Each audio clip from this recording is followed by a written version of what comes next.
Hello. Kita tena ye.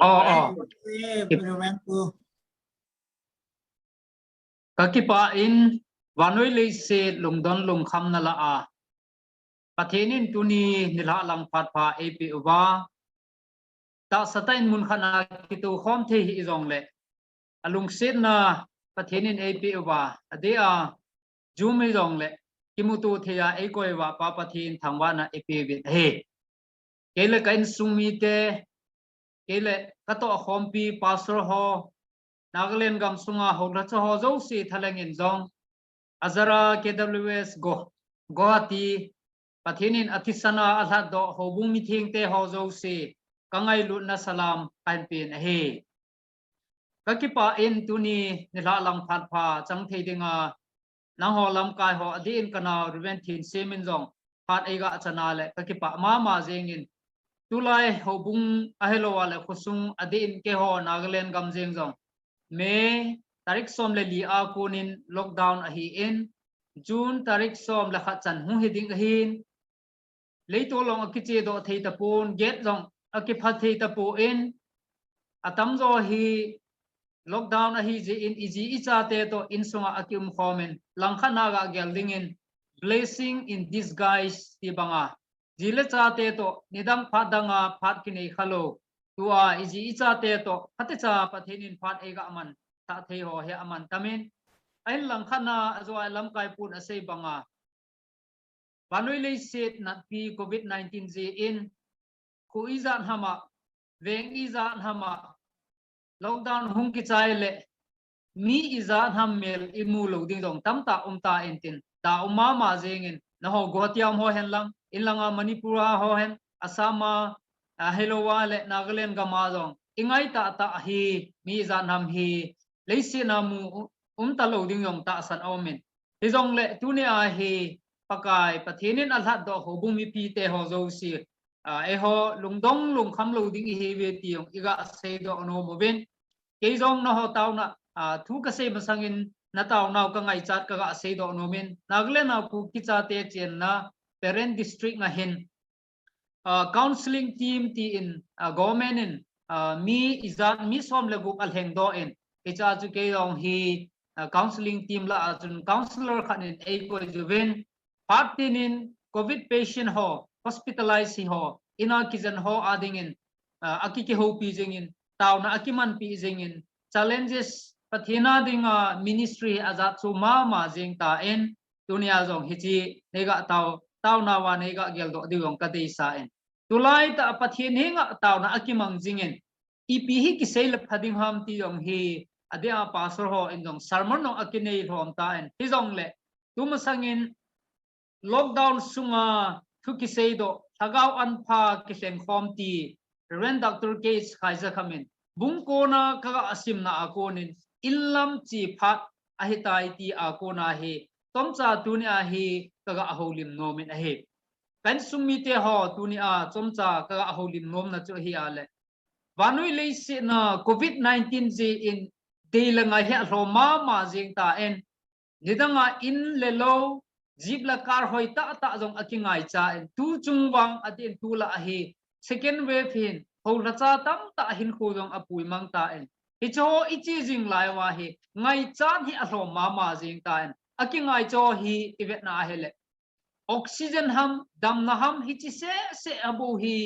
limited ta ingai cha jing lai wa hi kalungela pathinin e ho limpin a bible sang ni kaga asim do no min so lo chakat iga ho lim diu hi kaga sei do no min he thupi a tuni ni ha langa kaga dei sa chu a hi ale khol jin mi hi ve ti do hangel do ji angai jin mihim tam ta leisina ki hol tawala insa ding bank balance tam ta avoiding business lin ta avoiding itising la ya hi to covid hin mihim hin kho hi asu rom che jeng ima a hi lo dan akimu jing la ya hi insumite ho dunia hi ium na che no wa iga agel do dewa ka se do rom chu khol jing ka he ni khat le to kile kiding he ti hi i hai me lo diu hi ka adei sa he bible chang ke ma bible choya kona ka asim do no men bible chang ni bible choyong akibang jipo in hizong le ke bible choya konin hun sim do in kate Philippi bung thum chang som ni na Philippi bung thum chang som ni na izenem itile e ho van gam mi te hi ve chule chua ko na chu hu hinga epakayo Jesu Christa chu ahung ding kinema nga zinga hi ve angai lo zo si atune pan phathe ebo pi han lang khat ki chu a hi ale Hebrew bung som le bung thum chang som le chang lina ka asim do nom ki ne azi I ham itile hi ko mahin khumun det enei pu ve khununga khupi zo chu I holu a hi bu ve ani gela Philippi mi te henga mi thing Polen mi thing te ho tha cha ho adinga Polin Rom songkula laiza ata asan ho business center ho alola hodang da za chom hola jing laiza zong malzin nahi kholjin nahi haimil hi bevin ti hi aseido na hi Hebrai sun pa in zong Hebraya ngi ive na hele koi sunam ti yong chu ake pon debatable anahinan hi zong le alang pi a asun hi ama hi Old Testament phaticha he a titing le Greek pa phaticha he a mi aga akol wale mi thiang polong hi khanin te ti yok asei with ti pi le ega asei do no mu chu Hebrai sun pa in zong na na wa hi hoilai mun hi zong le kholjin mi hi ve ti hi haimil hi bevin ti hi aga asei do na he kan sung mi te ho tu ni a pa chom cha hicilaya kholjin na mi hi ve khuljin mi ho hin itabang til hi a het no wam ti hi thil thum ka ga sei do no min hi I Bible wa mong hi zong le dunia zong hi khuljin mi leisi na hi tua naw hi permanent a hi lo dan akichi ma jing ta en Guwahati a ta ta hen Nagaland a ta ta hen Manipur hen lang half long hen lang India khupi len na nom ta zong le hen in kho hi limited ma jing tan hi hija hi tuni a hi kholjin mi hi ve ti hi haimil po hi ti ve kholjin hi ti het mana chu na to loading insa loading lekha sim loading katina hi po je hi jong le kholjin ka hi ti jong hi a ve le ga gel do anga je ti hi iga dei saun hi thil thum ka ga se do no a men akhat na dingen kholjin mi ho in a heting alola a het sa chu le ke ma alola ke hi koi ma hi among den ji pui ke ka kholjin na nang na kholjin na a jong koi ma cha hi among den ji pui ki pa hi akhat na ega se do no he koi ma ki hol ta na kholjin nan om ngai pun koi ma ki hol ta na kholjin nan a cheng den ngai pu in to teng le mi him hi ibe na hele a kholjin na a lungmong ta a cheng om pon teng le a mission hi a he in teng le in le lo sum le pai ne le cha sil le chen ne itham ne le nga ai lo le thil le lo ne le don ho zo si jong hi ke hi chlai muna den ding ka he poi ti hi ki hol na anei lo a hi ji wanoi le sit ga ve hi ti ve kan sum mi te ho tu lai ata san cha te jong hi kholjin hi lamumi tam tan halloween mong ta in ki hol ta in leise na cheng dan ding mundanga atun sot munding lo dan na hin pumang tamta hin khowa seido hi jong len a na ame koima amung den ji pui mon den na ding tamta amin sumla pa ya mon den na ding omin in chen lo chen na mon den na ding omin business ading thil tam ta jong le dunia hi kholjin hi win i kholjin nawa koima mung den pu hi ti ve leisi chunga na tong hi ti win in la low ball hi ti win education lang jong hat an chi hi ti ve hi jong le hi chi lai an adet a hi pu koima amung den ji pu mung den le hi la pakai lengama vai ko na hin ko pui thei chi ding in jong athunei pan phathe ebo pi taw hen ani na a kaga sei do nom ki chu a hi ale kholjin mi ho hin gamgi anei te jive vetsana in khola ichi tiang le bolding le bol loading ake in ade in pathin mi te ho bible sim jing je hon seiding le say loading bolding le bol loading jong hi ahen ahi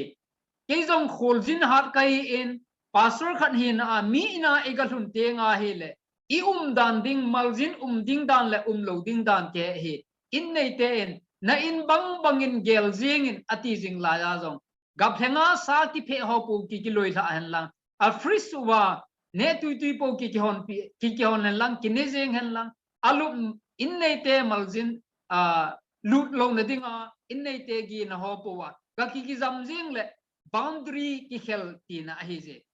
gamgi he no angai jin mi izat namin ne le donin jong gamgi hello sille che naung gamgi hello ting le hin khoman ji ngam Christian discipline long maintains bololo mi tam ta hi gamgi hello Christian akitama ma jing ta en dunia jong hi ne le dona midangin ne jong le e ho ne thei lo ding jong mintin de teng le sille chen ge na to na imalam zo se a dunia hi gamgi nei lo gamgi hetelo Christian pitam ta akum jing lajen kan sumite ho tu chung pandemic nat sit hi bim tam ta lungel gen thena ken ko apui jing la ya jong e ho wang noa kung banga tui halit sana ita sanau sang che a pakai nai na ne hin pakai ne lo mi te wang chu anavele hen alung gim che alung kham che thil ho zo si ha su chana ahin ko gen thei che nang le ke pakain athisana alhat do acho do nang le ke wa kichal loading alung mong ta hin ko puiding hi nawa dunia hi kholjin hi naw pa gamgi ne ding hi ve gamgi anei te jive ti pa i gamgi i bolding i choding ineding idon ding hethei chi a hin ko chomcha emanawa papa thenin chi nalung thim e petaw hen achai nan hun seitang katen kholjin mi ho hin khut go kevin in lama akile ngai ji poi kan sumi te ho thinglanga vai kon ho jong in a che ting wale thulu khap be apuvin alo wale thinglanga me ga la hi le ipiham be honding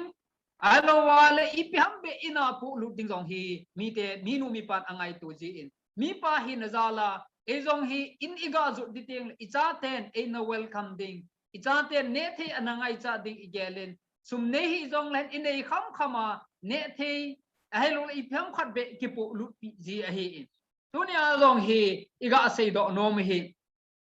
pathenin ni khal le hin ko hinga hin ko teng wa he le pakai ma anga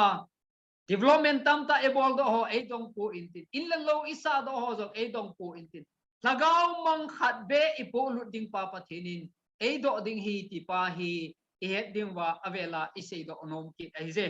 ja hi thul pa bungsom na ni tang sagin a hi mi khat be leibu ya ki le ki ding leibu chu leibu ya ki le ki ding lagaw chu lagaw pi pa a akile kit masang ati banga dunia jong hi isei do nom hi pathin lengama na ito nawa ade a pakajin e de sau hi nikhalle ama kom ikile kiting wa hele ipi ipolu diwam ti jong hi ade a insumite isei do nomo dunia kan sei do no a je ke jong hi hello pen he jong le insunga missionary prayer partners ka 2017 april a konin kato hompi khat aumen missionary zamkhungam hauki himachal pradesh a na atongin kalunga gen thei komle ama ako na thau ka kila aji in hiti hin ama no 8 khobin ken ka kitil khoji in kain sumite aden ka chate in jong missionary pa min aga bai ha no wa ha tina aga ataw pi ho hi mantam ka sa ma jing hi ajen pathin na to na hi sumla pai bank balance atam mana to the a hi pu en engle mihim ei to kha na ito ta tenga hele pakai ki pana nangjong na ki pana hi in dunia hi kan sumite ho ken ka tong tai ke ka hatai katina imacha a umpoi hi jong le khur go ki wa pakajin ei ko tiang le ikile kha deu hi khamo ka sa je a ka sei do no hin khol jin i ve ti hi hoilajen ta taw hen guhatia hitivin dimapura hitivin hello le Mumbai hello le Kolkata mun chom jong le hen ke hi kholjin ka he kholjin mi ho in koima a na ba amung den ji pu vin teng le a kholjin mi ho hin gamgi anei te jubin จะเตียงและขุดโกกิวินอินละมาอักิเลกิไงป่วยติปาฮีตุเนียกะกะเสดโนมปีเป็นอหิเจตาวนับปุมาจอมจาสารมอนหุกิสิมฮีอัจไซนานจอนบุงโกจางลีนะหินกะกะคงพาโนมินซูนอหิเปจาฮีเอซอลปานาเอโตดิงูฮิเบตาโอยมานาอโตเทโลนาซานคงทุงดิงฮิตาฮีกันสุมิเตโฮตุนีพานากะกะเสดโนมฮีนักเรียนกำเจงจงมังอิมังอบังเจงตาเอ็นมีอีจานฮัมตูอดีตสักสุงเจงอาจงหงกิจใจเลยล็อกดาวน์หงกิจใจเลยมูโลดิ้งมีป่าไม้ตาตาจงเอาตาเอ็นมิทีลุงดงตาออกซิเจนไงจะมีตามตาหินโคมังตามตาอมจิงลายใจตัวเนี้ยน่าให้เทเป็ดประเทศนวะจอยเทเป็ดหินโคประเทศนั้นเป็ดนุฮีนังดิงาเกดิงาสูดอหิเป็ดจะอหิเจเอ็นสูนฮีอจอมมาเจงเอ็นนิโคหงเกเลนิลาอหิตันจานอินก็จานขังกิมอหิเจตาเอ็นสูนอิดำเทเป็ดนาฮีปะกายนาตองลอยเจงฮิตีเวตีฮีฮบุงมีปีเตอเดนอาจาราคุกิworship service กุฮัติอาวมฮอนูเลปาเตลอยเลปาเตฮอทิบนั่นเลนี่นักกะเนเฮอิซาเฮนัมตูเนียลิมกิมูตัวกิมูหินนิคัลเลตาอิกิมูตัวโซโลนิโคอุมเทฮิซงเลปะกายโกมาปะกายมาอางานิคัลเลอิกิมูตัวทอดิหินเจหินโคลจินกะฮีติฮีไฮมิลวาหินโกปุยเทเจดิงินอตุเนปานพัทเทเอบุปิตาเฮนตาวนะจอมใจเห็นบางอินกะเตนอโลปีเป็นกระเป๋าประเทศบานุยเลสิตาเฮโอโควิด-19นะฮีเฮปาจีมังลอยเลกนูมาเจงมินฮิจงเลปะกายตุเนหินเฮปานังอินนะทิสนานะลาโดนะโจโดอัซรา KWS โฮบุมิปีเตโตปะกายกิมูตูนังมาหินนะทุปาเซคอมเทียในโกยฮีมันตำกษันปานามินทิงกะทังวาเอเทคโนโลยีในปีอุจงอามันตามินนิคัลเลหิจงฮีกัมมันเทดิวมกัมมันมอดิวมตีนิโคหงนาลายดิกะฮีอินตัวเนี้ยปะกายโคลจินมีกะฮีเวตีฮีกิเกลโดนดิงาโคลจินมีหินเอานานเอาเดนจีโปเวนจะเตียงเลกัมกีอันเนจวินจะเตียงเลอินลังอากิเลกิเตียงวาเฮเลโปดิงจอยดิงอันเนเตจีเวตีทูจอมจากสิมโดนาวาอังไงล่อจงเสียปะกายนึงนะฮูลิมปีดิงเยอินเตียงเลปะกายอเดนกุฮัติอากันนามีเตฮอกุฮัติอากะจาเตฮอเลกสิมฮออเดนมีนูมีปาเตฮอจงสิยองนังเนจิโควิด-19อากูนางฮงบิดจิงเจงอินลังปะกายมันตั้มตันเห็นคูฮีปุยจิงเจงอินลังนาเลงกัมเกเลนดิงอินพัทเทโบอินตีนเฮจังโซเซครอซาเอลัดโดวะกับปะกายเยซูคริสต์อามินากะฮงตาวซอเบตเฮอาเมนปะกิปะเอปะเทนินปะเทนะโบจิตาวเฮนงั้นพูดจงอาเก็บปาทุเซเวนอามันตัวนี้ประเทศทัวโคจินมีเฮเวตีเอโฮปีนาวอังไงเจ้าเซนิพัดจมปีเดียวอังไงเกี่ยว